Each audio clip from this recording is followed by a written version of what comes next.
Hello everyone and welcome back to the Brightworks, where I'm redoing this for the 5th time, I think. Been a rough day. I hope you're having a great one though, as we get into this match that was recently played on Erebos Lake. Probably one of my favorite maps of all time, if my track record selecting it during the live streams, Tuesdays and Saturdays, 12 to 4 PDT, is something to go off of. And today, spawning in the geothermal spot in his Armada commander, representing the red team, none other than Twitterbird. Nukem Twitterbird going to be the red team leader here, spawning in the eco position, so I'm curious to see exactly what they'll have up and running for us, expecting probably that fairly stock standard geothermal T2 rush, right? You get the build power up and running, you get a couple of wind turbines, you build a bunch of T1 bots, and then you eventually make your way into T2. That's what I expect to see here from Twitterbird, so we'll check in right around the 6-minute mark, usually about the time that ends up coming to fruition. All the way across the map in what is typically the air position, we have JDog75, and I say that with the questioning inflection because JDog75 happens to be going for bots. So where is the air player? There they are.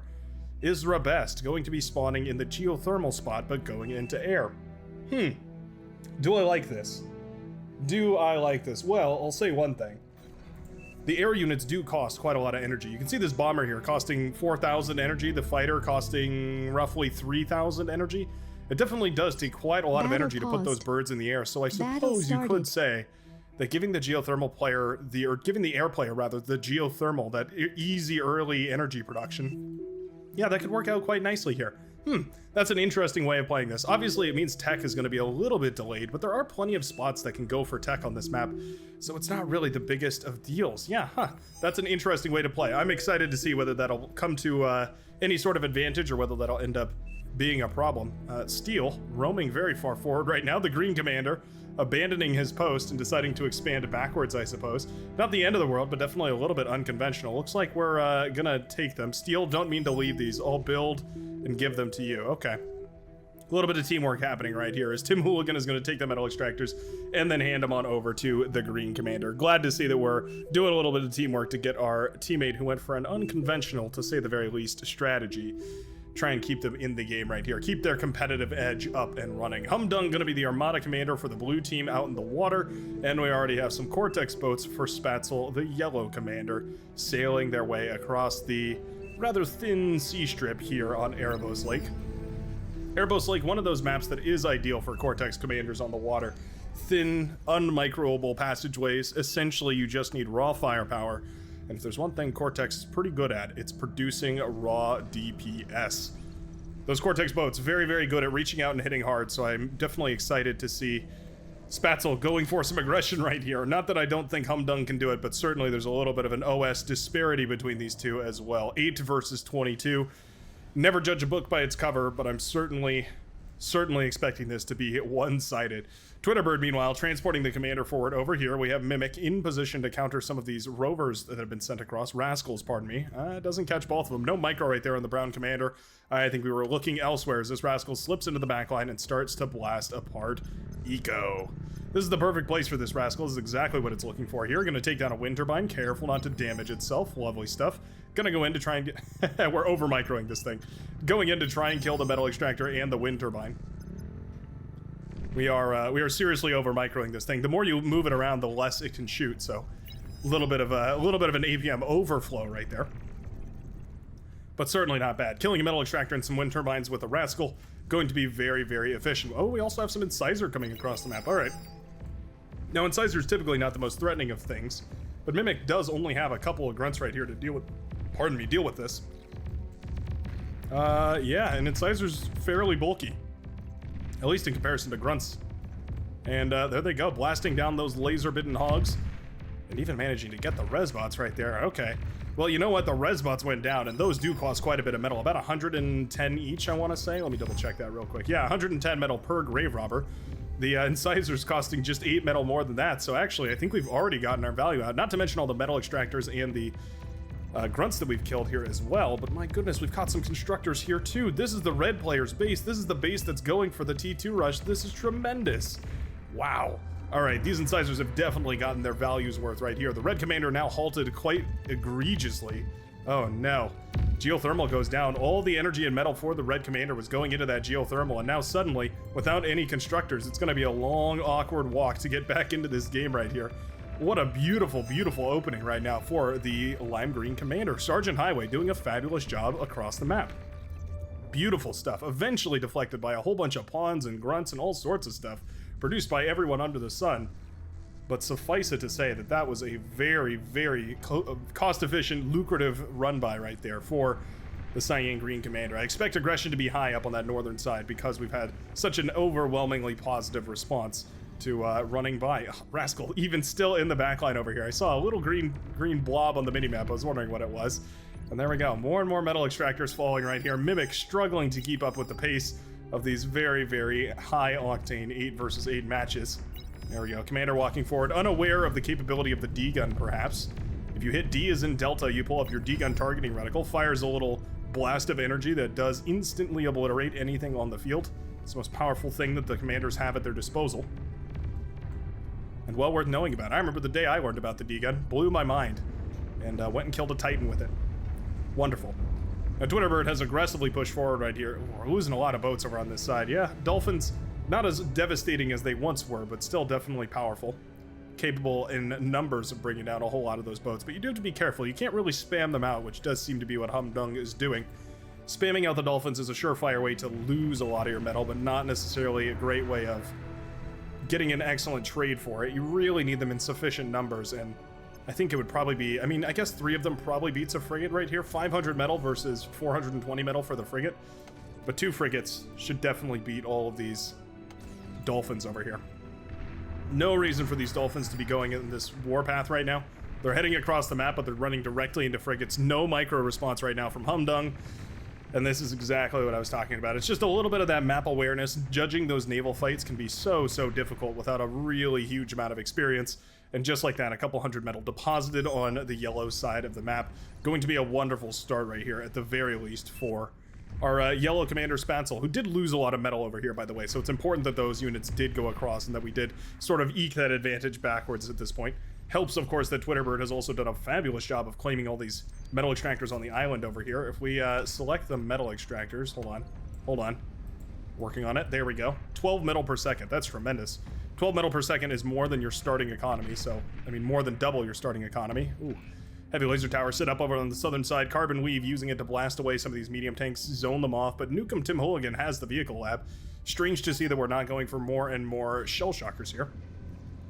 Just spamming medium tanks. Well, eventually those medium tanks will hit a critical mass where eventually it doesn't even matter. It doesn't matter if you have all the static defense in the world, because those medium tanks will just run right by it. It's the superpower of the static, or the medium tank, pardon me, is that it can fire in a... it can fire and move at the same time, and then it can just keep on moving. It's got tons and tons of HP, making it very powerful. A couple of submarines into the water, firing away at some of these frigates over here. Always good to see that, but we definitely have to be careful about that destroyer. We do not want to be chasing a destroyer here with submarines. It's a quick way to lose 440 metal worth of submarines in a blink of an eye. Yeah, destroyer's pretty good. Pretty good at destroying subs. That's what they were named after, by the way. I don't know if that's true. Don't quote me on that. Don't put that in your history exam. I don't know if that's true at all. This heavy investment on static defense always has me concerned. We're going for an agitator now. I don't know. I don't know if the agitator is going to be able to do anything. We have medium tanks pushing forward, trying to find some value right now. At the very least, that heavy laser is managing to peel away some of the armor on those heavy tanks, but even that doesn't really do a great job of dealing with the heavy armor on those tanks, the medium armor on those tanks. It's much better against these Rocketeers over here. Gonna start blasting those apart, so I do appreciate that. Meanwhile, the naval fight has just continued to scale in the favor right now of the yellow commander. Humdung escaping with his life, but trading his base for it. Definitely not a comfortable trade right there, but we do what we must to survive. And those yellow forces will jump on top of the production center here. This is a done deal for our yellow commander Spancel. This signifies the end of the naval battle in large majority.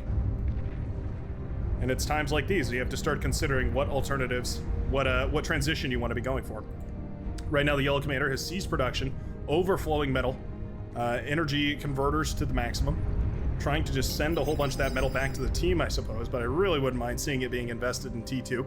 There we go. We start up a metal storage right now. A little bit late on that. We've wasted about 600 metal or so. Medium tanks and incisor pushing forward. Ooh, this is a dangerous push right here.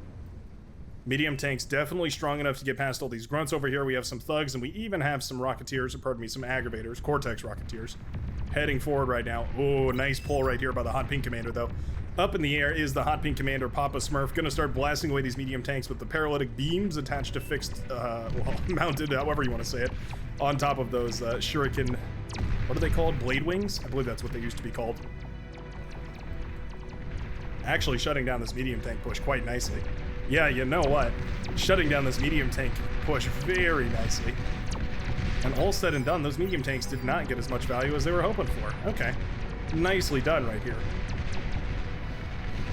Beautiful, beautiful little bit of teamwork right there. Eventually shuts down those medium tanks, denying a lot of that damage that would have been done, and then, of course, also opening up the opportunity to reclaim all of this. We do have a T2 constructor moving forward to capture all these metal extractors. Glad to see that that's been queued up, so it'll just be going in the background. Wouldn't mind seeing that maybe attached a T1 constructor just to help it out a little bit. And we have got ourselves something cheeky on its way over here. Well, all right, we've got Twitterbird moving forward right now. Because production was moved so far forward for the green commander, it means that reinforcements to save our poor purple commander are quite delayed. Medium tank not pulled back to defend either. Janice's would be the right unit to spam right here. This commander will degun down the lab, as well as some E-converters and a whole bunch of other stuff, eventually brought low by the pawns and ticks and everything else that was produced right here by steel. Was that trade really worth it, though? Despite that base going up in smoke right here for the purple commander, their opponent has been laid to dust in the wind right here. We see the tan commander face down in the dirt, and the purple commander standing triumphantly above them. And you know what? That static defense didn't save the day right there, as the medium tanks eventually prevailed. It's the strength of the medium tank is its ability to simply keep chugging. Right now we're in a little bit of trouble here, and these metal extractors were never taken. That's definitely a flaw, definitely an issue that needs to be addressed. These metal extractors also not taken right now. Eventually we're going to expand forward and claim all these, but it feels like everything moved a little bit slow right here. We must have transported the commander forward to have jumped on top of all this and then suddenly have lost so much momentum. Loads of hounds being produced right here by the red commander. J-Dog 75 going for a little bit of eco in the backline. We've got the fusion reactor coming up and running. We're actually going to eat up the T2 lab in order to fund it. Not a bad idea whatsoever. Eating up that T2 lab if you don't really need it is always an option. I'm going to be going for some pit bulls here. Interesting choice. Oh, and this is really nice right here. Lovely play from the yellow commander, Spatzel, doing a great job of continuing the aggression with these naval units. Really easy for these naval units to become obsoleted. As soon as you win the naval fight, suddenly you don't need your navy anymore. It's just a lot of metal. I mean, we could take a look right here. 5,000 metal worth of naval units that really have no purpose at this point. Essentially, the ideal solution, at least as far as I've ever been able to figure out, is to go ahead and eat up these units and just use them to pay for T2. Not the case right here for the yellow commander, because of course he got to eat his entire opponent's main base right there, so that funded the T2 transition. But oftentimes it's one of the easiest ways to get out of T1 Navy is just to eat up your units and go into T2, or go into something like an amphibious gantry. Cortex, of course, has available to them the amphibious lab that can produce those salamanders. We've seen those be very, very dangerous out on the front lines. Doing some run-by tactics and, well, winning games with said run-by tactics. Res subs coming up over here to eat up some of this lab. Very, very nice to see. Shipyard wreckage sunk to the bottom of the ocean floor, and destroyers still shelling away with that extremely long range. Not bad right there. Very, very nicely done by the yellow commander. So easy for those units to fall into ruin, essentially becoming useless. Glad to see that we're maintaining clarity of mind to constantly be using them somehow, some way out of the map. Also upgrading to T2 mexes, very useful. Underwater mexes, nonetheless. Going to be trying to upgrade that economy as much as possible. Spatzel still hanging out on this island over here. A little bit of metal to reclaim as well, always worth trying to investigate. And now it's a big old hound fight. And Sizer's trying to push forward over here. We have medium tanks as well. Those hounds in their Gauss mode means that they're going to fire away quite a bit quicker than they otherwise would. Mass Rocketeer going up against the medium tanks. I believe Rocketeer is probably the best you're going to get. Trying to think of every possible counter to the medium tank, and the Rocketeer really is the one that comes up on top every single time. Its ability to fire and then retreat makes it very, very strong. Its ability to deal a big sudden burst of damage makes it quite strong. It's got a lot going for it. Destroyer's helping out immensely over here, though, as well. I will say. Being able to shut down a lot of that static defense from long range is really, really tremendously useful. That being said, those heavy laser towers have done quite a lot of work. using their extended range to blast away at any of these Rocketeers that come just a little too close. Just like that. Suddenly, this entire ball of Rocketeers has been dealt with, or just about all of them, lying face down in the dirt right here for the Pink Commander, expecting a T2 transition. Yeah, we've got it almost finished up right here as we're going for some of those T2 mechs as well. Wind Turbine's kind of safeguarding those metal extractors, actually a little bit of a problem right there. We do have a Buccaneer out and guarding this run-by path as well. Okay, not the end of the world. First Razorback has hit the field right here. Forward T3 production facility for our blue team leader, JDog75, using that backline economy to put T3 units on the front line. Very powerful, of course. Hounds being pulled backwards to intercept a whole lot of these boats. Ooh, incisors do lose to Hounds quite badly. Definitely a happy day for these Hounds to blast away those incisor tanks. Shuriken's here to help out as well, but I don't think we'll need it.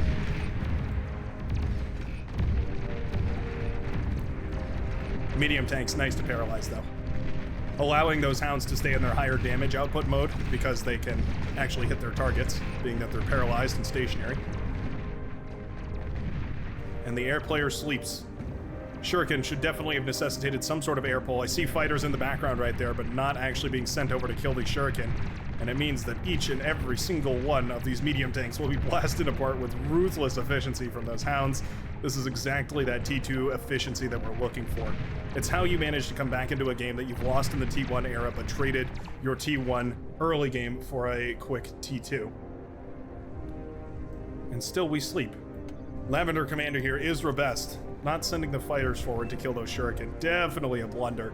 Those fighters should have been swarming those Shuriken immediately, trying to clear them out of the airspace. At the very least, if not to free up those medium tanks, then just to get rid of some of those Shuriken, force out more of them, or get them off the battlefield one way or another. Still T1 over here on the left-hand side. We do have medium tanks and riot tanks. Those pounders can be quite good against spams of units, and especially against medium tank balls. They certainly can have their value. It's just that they're not getting any value yet. Oh my goodness. 1, 2, 3, 4, 5 gauntlets have come up for Urban. Jesus, my goodness. We're dumbfiring them across the river right now. We do have 2 gauntlets up for steel as well, but 5 gauntlets.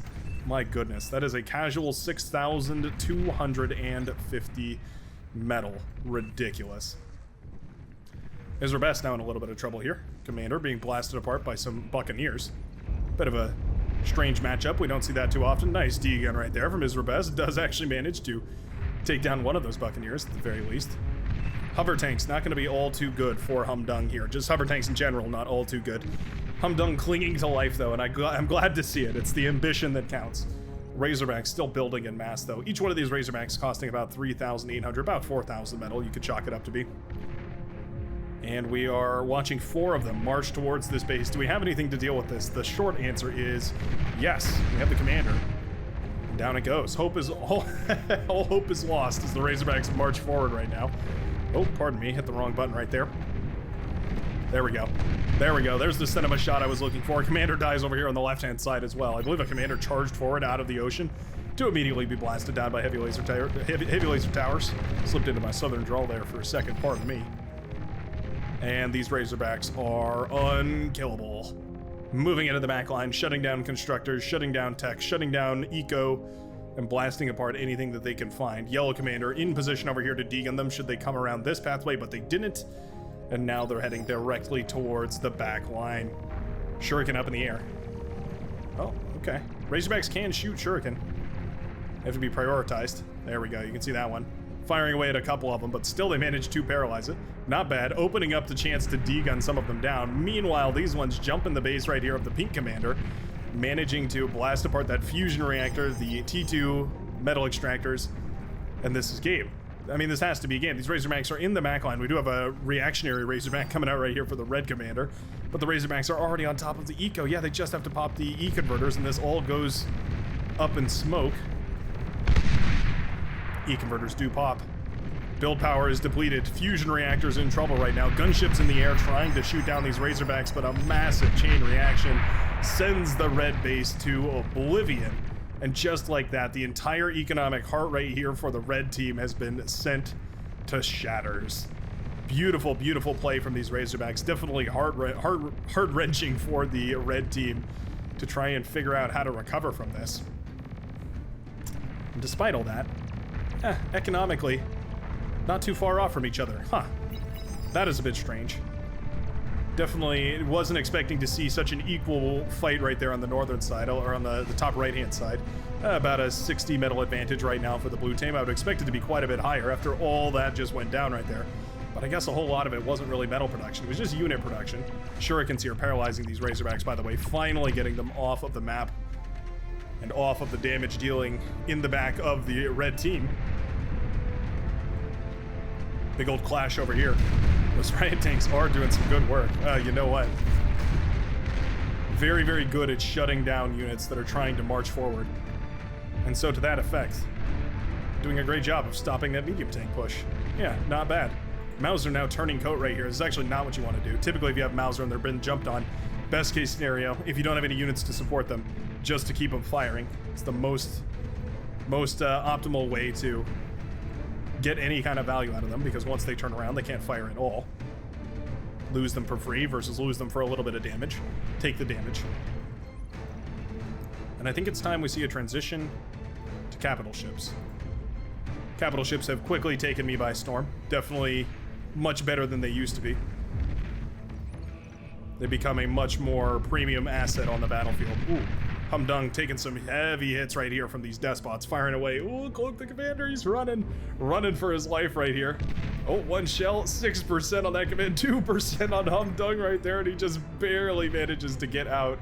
My goodness, that was close. Humdung, the survivor, if there ever was one, manages to survive the onslaught of the yellow forces moving forward right there. Very, very fortunate for the powder blue commander, the survivor who manages to live again. Big attack wave coming forward right here. Tons of medium tanks and a couple of heavy tanks to support. That being said, we do have the Pitbulls. Pitbull's very good against medium tanks. One of the few turrets that's exceptionally good against medium tanks. There's a lot of options that are all right against medium tanks. Razorbacks falling into that category, actually. But Pitbull is definitely very good against medium tanks. One big burst of damage, and you manage to blast down those medium tanks ruthlessly here. You know what? What I thought was going to be a much more menacing attack wave ended up going kaput.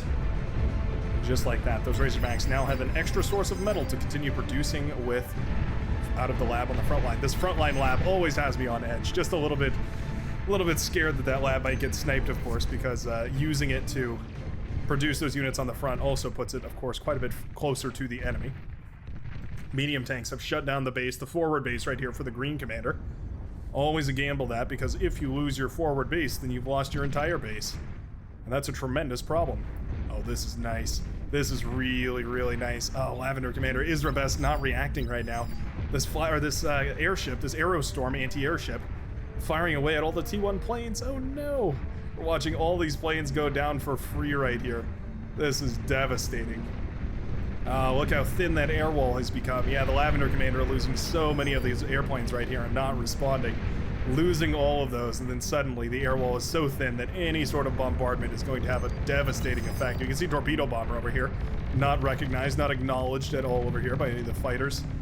Definitely very dangerous. Razorback moving over in that direction as well. We do have follow-up Razorback sent across, trying to find some value. The earlier your T3 hits the field, the more value it's going to find, generally speaking. Shuriken here to save the day once more, though. Lovely Shuriken. It's like I always say, those Shuriken have such an easy time finding value, even this late into the game, just because of how important they can be for shutting down any compositions that don't have sufficient anti-air. Really, really lovely stuff. Nullifying that Razorback completely and definitely saving the day right here for the pink commander, Yasai 0127. What is our follow-up plan? Because right now, the energy advantage is in the favor of the blue team. The metal advantage also slightly in the favor of the blue team, although it does go back and forth based on reclaim. We've gone into more gauntlets. This must be a record-setting number of gauntlets we've seen in this game. Gauntlets left and gauntlets right. Heavy tanks ready to blast them down on sight. Didn't mean to make that rhyme, but Dr. Seuss, I am. And Radar Jammer will fall. I don't have a word to rhyme that. Can't keep up this rhyming scheme forever. Bull's happy to engage against the Tigers over here. Sounds like a sporting match, but it's just heavy tank versus heavy tank. Jaguar's also putting out a decent amount of damage. Their chain damage is not to be underestimated. Their ability to damage multiple things at once is definitely powerful. Not powerful enough, it would seem, though, to stop these Tiger things before they ravage the base over here for the purple commander. Yikes. Yeah, that That is bad news to see this many Tigers in your backline, peeling apart all your units. Despot's over here firing away as well. Anti-nuke goes down. Lovely job remembering the anti-nuke. Always a bit scary to watch your anti-nuke get blasted apart. Especially, mind you, if you happen to see them targeting your anti-nuke. Killer D-guns from Spatzel over here. Take down 2 Razorbacks. Still a couple more marching forward, though. This is the problem is Razorbacks are actually really good against Shuriken. With multiple Razorbacks, the Shuriken do lose their value quite quickly. Spatzel trying to get in a position to D-gun another one. Oh, and it's a close call. Oh, that's the telltale sign of a capital ship. Yep, Despot out of the lab and into the fray. Shuriken allowing the orange Razorback here to have some serious effect, though. Nicely done. Shuriken plus Razorback. A lethal combo. Hey, look at that. Some purple fighters have been pulled. Lovely, lovely stuff. We're about 1 tech tier behind at this point. These T1 fighters definitely outclassed by the T2 being pumped out of the lab right here from the Hot Pink Commander. T2 facility up and running. Razorbacks, though, having the time of their lives, blasting each other to smithereens. The Red Commander still trying to rebuild from the ashes here. Not a good day for our poor, unfortunate Twitter bird. 3 Razorbacks still ready to keep marching. I can't help but feel like maybe something sturdier would be the right idea here. A Thor or something to accompany these Razorback. We've seen so many of them go down.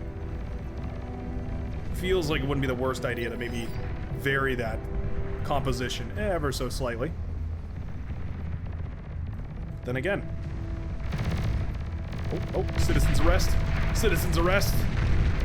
Oh, we're trying. And, oh, we do manage to get the Razorback. We eat up that Razorback. Oh, wow, and the explosion actually doing tons of damage to the Razorback as well. What a weird way to fight, but I guess it works. Razorback eventually gets eaten up right here by the Hot Pink Commander using those aerial constructors.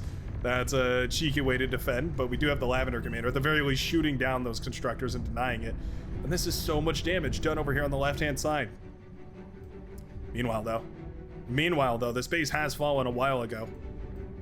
And now the Red Commander has been given a couple of units. A Hail Mary attempt right here, but we are going to send the units into the backline. And you know what? They find the purple base completely exposed right here. We went for a T2 lab, but we don't have the units to, or the energy to produce out of this. All of the economy was on the front line right now, and we have ticks running forward.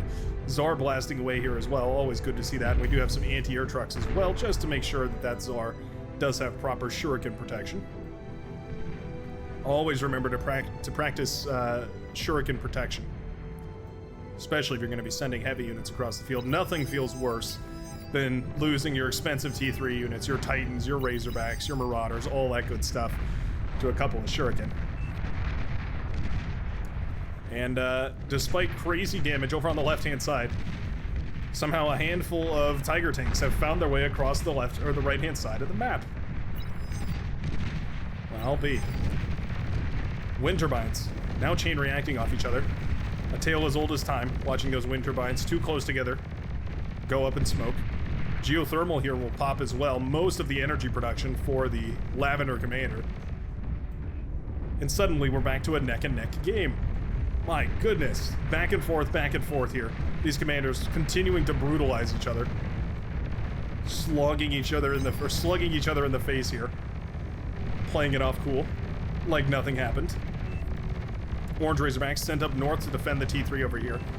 And I think this is a great example of the allocation of the right amount of force and the right amount of pressure in the right spot. Sending Razorbacks to deal with Razorbacks, sending T2 to deal with T2. We do have a little team of pop-up turtles over here, the Armada Amphibious tank. Quite a rare unit to see. It's not very good.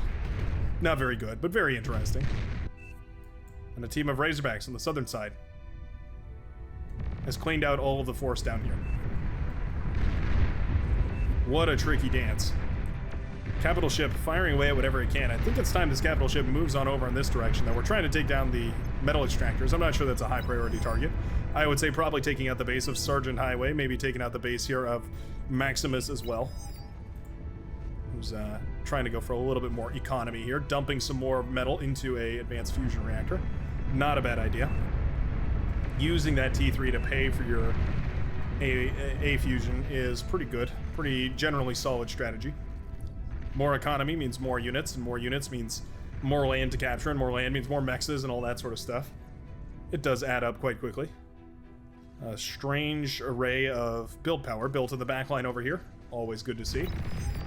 Heavy tanks going up against a Razorback. It's a losing fight for sure.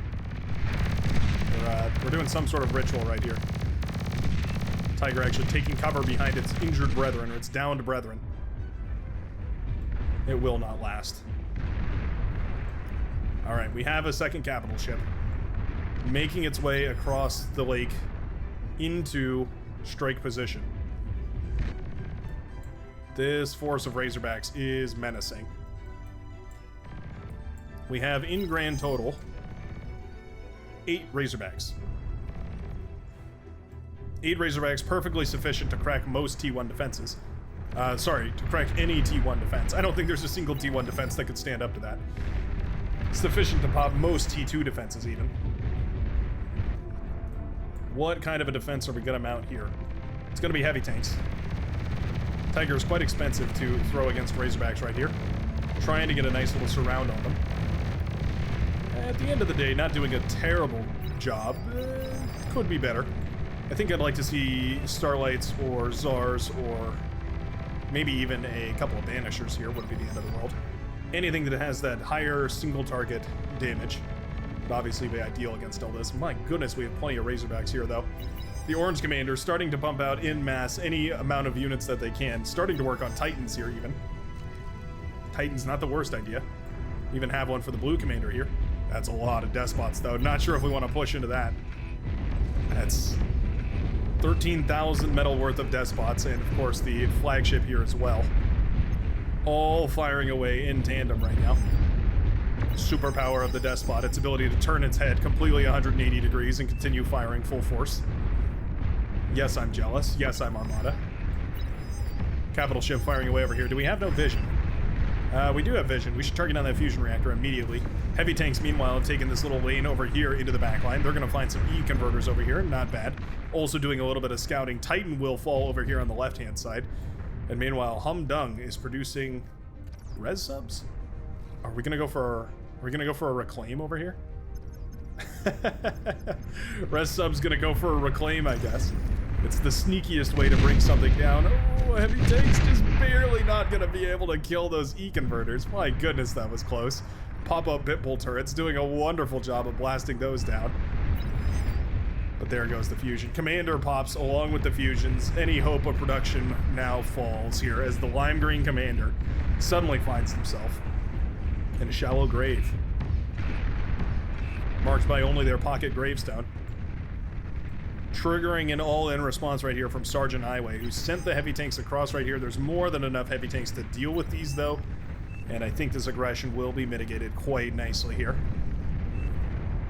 Strawberry showed us a couple of streams ago exactly how powerful that can be. Beautiful explosion over here as Maximus's base, or maybe Miximus's base, goes up in smoke right there to those capital ships. And my goodness, these can reach out far. I thought maybe we'd be able to kill 1 or 2 bases. Didn't expect that we'd be able to kill 4. And just like that, the purple base is now down as well. All that remains here is the blue production on the northern side. And a little bit of powder, or seafoam green, pardon me. Well, not to discount Humdung, who is still in this as well. Gets the citizen's arrest off. Wonderful stuff. Trying to arrest any of this that we can. Pretty funny. A single Buccaneer comes out of this lab and you're in trouble. But until that day. So one thing I have to say is the red team is looking quite a bit cleaner. Right? It looks like we're reclaiming our wrecks, we're resurrecting things, we're using those res bots to keep all of this nice and well cleaned up. I'd like to see construction bots moving forward to claim the mexes as well. Little teams of 2 can build those mexes really, really quickly. I wouldn't mind it. Just accentuate that advantage as much as possible. Heavy tanks rolling forward right here as well. No resistance on the southern side. It's time for the bombers to show themselves. This is the transition that the blue player was prepping this entire time. The Hail Mary that they were hoping would be able to save them. They do manage to bomb down, okay, a nice portion of the base right here for the yellow commander. Ooh, they want that geothermal. It's not an advanced one, though. Ooh, and the bombs aren't ready anyways. That hurts. We were hoping to bomb that geothermal, hoping it was an advanced geothermal here. Anti-air flak truck's going to do a great job of shooting down those bombers. They will get the geothermal in the end right here. But all said and done, that was a heavy investment in bombers for not all too much effect. And now the fighters are going forward here as well.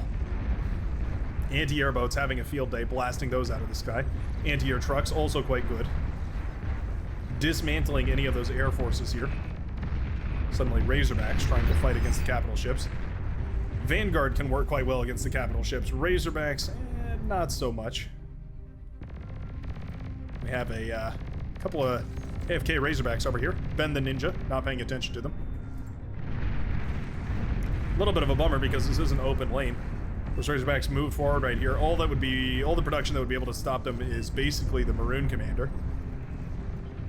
Eventually Orange would be able to jump on top of it as well, but not before they got to the base, I believe. These Razorbacks fighting capital ships here. Oh, Black Hydras are good.